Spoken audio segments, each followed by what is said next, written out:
hei hi phoi buanga go down man to kan ti khania hei a mun te rem si hei nuai som ni te chuan thadewin kan zo mai nga kan ti hei a capacity 200 meter ania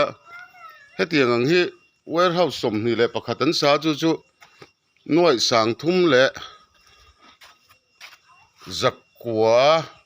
somru pakhat singriat le sang khat manania hen te chu pakhat hi nuai som ni nuai atam theng ber nuai som thum pon zo se nuai sang ni chu a hlo don sim ti na ni ta hei kong khar pakhat hi oma ta hian hei zunin awma syntax tereuh te chunga khian om vele a hei te zong te hi ani meya oi awang zong hi kan na leng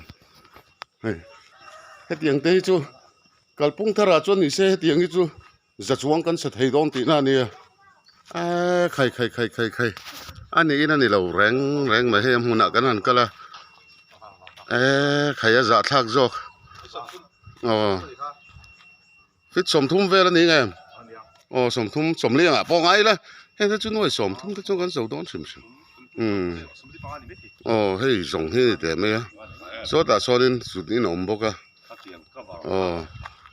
hei hi chu ngai tua zui ta na thakop me